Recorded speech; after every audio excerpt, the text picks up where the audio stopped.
Welcome back to Panacea tutor.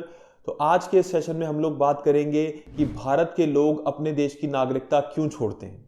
हाल ही में parliament में एक सवाल के जवाब में एक्सटर्नल अफेयर मिनिस्टर ने बताया कि 2011 से आज की डेट तक लगभग 16 लाख से ज्यादा लोग भारत की नागरिकता छोड़ चुके हैं और यह आंकड़ा हर साल लगातार बढ़ता जा रहा है। एग्जाम्पल के तौर पर 2017 में 1,32,000 से ज़्यादा, 2018 में 1,33,000 से ज़्यादा, तो 2019 में 1,44,000 से ज़्यादा भारतीयों ने अपने देश की नागरिकता को छोड़ दिया। 2020 में जब कोविड-19 की महामारी आई तो इस आंकड़े में कुछ कमी आई, लगभग 85,000 के आसपास भारतीय लोगों ने अपनी नागरिकता छोड़ी, लेकिन 2021 और 2022 में नंबर फिर से बढ़ गया। 2021 में जहां 1,63,000 से ज्यादा भारतीय लोगों ने नागरिकता छोड़ी, वहीं पर 2022 में यह आंकड़ा बढ़कर हो गया 1,83,000 से ज्यादा। तो आइए दोस्तों एक नजर डालते हैं कि हमारा संविधान नागरिकता को लेकर क्या कहता है। तो part 2 of the Indian constitution from Article 5 to 11 talks about the citizenship provisions। Article 5 से लेकर 11 तक संविधान में सिटीजनशिप की बात की गई है और इसको लेकर पार्लियामेंट ने भी सिटीजनशिप एक्ट 1955 पास किया हुआ है और इसके मुताबिक कुछ तरीके हैं जिनके जरिए आप भारत के नागरिक कहलाए जाओगे या भारत के नागरिक आप बन सकते हो। सबसे पहले बाय बर्थ, ऑफ कोर्स अगर आपका जन्म भारत में हुआ है तो आप भारत के नागरिक हो। दूसरा बाय डिसेंट, अगर आपके फादर बाय बर्थ भारत के नागरिक हैं तो ऑटोमेटिकली आप भी भारत के सिटीजन रहोगे।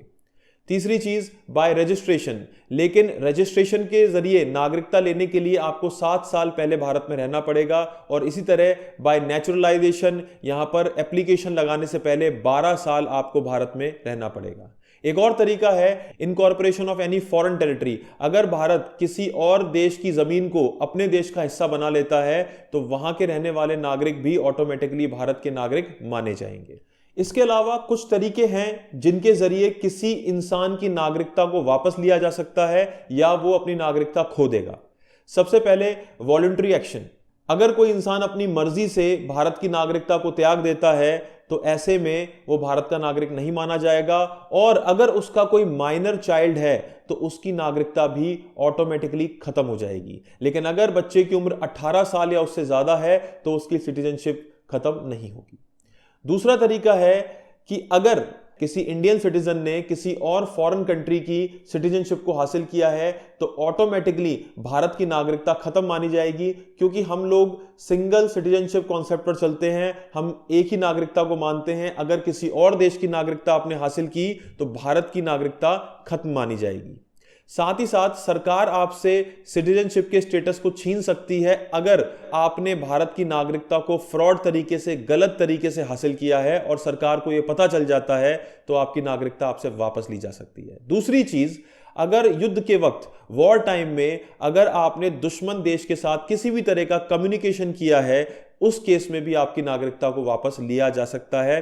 साथ ही साथ अगर आप लगातार 7 साल भारत से बाहर रह चुके हैं और उस दौरान आप भारत नहीं आए तो उस केस में भी आपकी नागरिकता जो है वो सरकार वापस ले लेगी।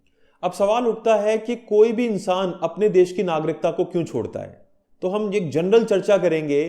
कुछ जनरल रीजन है, जैसे कि अच्छी जॉब के लिए, अच्छे लाइफस्टाइल के लिए, क्लाइमेट हो सकता है उस देश की अच्छी हो जहां पर आप नागरिकता ले रहे हो जाकर। साथ ही साथ एक ग्लोबल वेल्थ रिपोर्ट है जो ये बताती है कि जो दुनिया में ज्यादातर बहुत अमीर लोग हैं वो अपने देश को छोड़कर दूसरे देश की नागरिकता इसलिए ले लेते हैं क्योंकि उनके देश में कहीं ना कहीं क्राइम रेट बढ़ रहा है या फिर बिजनेस अपॉर्चुनिटीज लगातार घटती जा रही हैं, इसलिए वो उन मुल्कों की नागरिकता ले लेते हैं जहां पर उन्हें अच्छी बिजनेस अपॉर्चुनिटीज मिले और जहां पर क्राइम रेट भी कम हो। साथ ही साथ अनफेवरेबल पॉलिटिकल एनवायरनमेंट अगर आपके देश में है तो कई लोग तब भी प्रेफर करते हैं कि किसी दूसरे देश की नागरिकता ले ली जाए। कुछ लोग ऐसे होते हैं जिन पर किसी क्राइम को लेकर इल्जाम है तो वो क्या करते हैं, वो दूसरे देश जाकर वहां की नागरिकता ले लेते हैं ताकि अपने मुल्क में वो बच सकें कोर्ट कचहरी के चक्करों से। अब हम बात करेंगे भारत को लेकर कि क्यों भारत के लोग अपने देश की नागरिकता छोड़ते हैं और दूसरे देशों की नागरिकता को अपनाते हैं। तो कुछ जनरल रीजन तो यहां पर भी काम करेंगे, जैसे कि एजुकेशन, एक better lifestyle, better job opportunities, पर कुछ और भी ऐसी बातें हैं जिनकी वजह से कई लोग भारत छोड़कर दूसरे देशों में चले जाते हैं, जैसे कि हेनले पासपोर्ट इंडेक्स पर भारत की रैंकिंग खराब होना। अब ये हेनले पासपोर्ट इंडेक्स क्या है? देखिए दोस्तों, हेनले पासपोर्ट इंडेक्स बताता है कि आपका पासपोर्ट कितना ताकतवर है।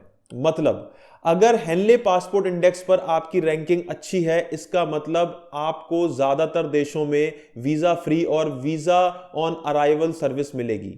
ज्यादातर देशों में आपको जाने दिया जाएगा बिना वीजा के। जैसे मैं इंडिया की बात करता हूं, अब इंडिया 2022 की बात करें तो हेनले पासपोर्ट इंडेक्स पर इंडिया की जो रैंकिंग है वो 83rd है, 83वें नंबर पर है। अच्छी रैंकिंग नहीं है। कुल 57 देश हैं, 57 कंट्रीज हैं जो भारत को वीजा ऑन अराइवल या फ्री वीजा एक्सेस दे देते हैं।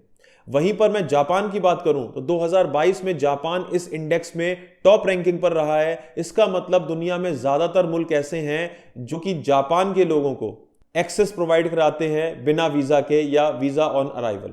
तो ऐसे में बहुत से लोग उन देशों की नागरिकता ले लेते हैं जो हेनले पासपोर्ट इंडेक्स में टॉप पर रहते हैं, ताकि उनको ज्यादातर मुल्कों में वीजा ऑन अराइवल या फिर फ्री वीजा एक्सेस मिल सके। साथ ही साथ एक और वजह है जिसको कहते हैं गोल्डन वीजा। गोल्डन वीजा क्या है कि दुनिया के कुछ देश क्या करते हैं, वो आपसे कहते हैं कि आप हमारे मुल्क में आइए, ज्यादा से ज्यादा इन्वेस्टमेंट कीजिए, प्रॉपर्टी खरीदिए, तो बदले में हम आपको बहुत सारी प्रिविलेजेस देंगे, बहुत सारे बेनिफिट्स देंगे और आपको हमारे देश की नागरिकता मिलेगी, तो आपको बहुत सारे फायदे होंगे। तो इस वजह से भी भारत में कई अमीर लोग ऐसे हैं जो बाकी देशों में जाकर वहां पर गोल्डन वीजा हासिल कर लेते हैं, अच्छा खासा इन्वेस्ट करते हैं, प्रॉपर्टी परचेस करते हैं, तो उनको बहुत सारे बेनिफिट्स मिलते हैं। तो दोस्तों, आजादी से पहले भी अपना मुल्क छोड़कर लोगों को दूसरे मुल्क जाना पड़ता था। प्री इंडिपेंडेंस एरा, जहां पर अंग्रेज जबरदस्ती भारत के लोगों को दूसरे मुल्कों में ले जाते थे, जैसे कि श्रीलंका में ले जाते थे चाय के बागानों में काम करने के लिए, और जनरेशन दर जनरेशन वो लोग वहीं पर बस गए। साथ ही साथ फिजी, साउथ अफ्रीका, गयाना, इन सभी जगहों पर जबरदस्ती भारत के लोगों को बंधुआ मजदूर बनाकर ले जाया जाता था। लेकिन वो जमाना कुछ और था। पर आज भारत के लोग अपनी मर्जी से दूसरे देशों की नागरिकता हासिल करते हैं। जैसा कि मैंने बताया, बेटर एजुकेशन, बेटर जॉब, एक अच्छा लाइफस्टाइल। तो इस तरह से लगातार भारत से जो ब्रेन ड्रेन हो रहा है, ये एक बड़ी समस्या है, क्योंकि भारत से जाने वाले जो काबिल डॉक्टर्स हैं, इंजीनियर्स हैं, आईटी प्रोफेशनल्स हैं, जब वो उन मुल्कों में जाते हैं तो वहाँ के जीडीपी में तो ग्रोथ देखने को मिलती है, वहाँ की इकॉनमी तो आगे बढ़ती है, लेकिन कहीं ना कहीं हमें उसका नुकसान होता है।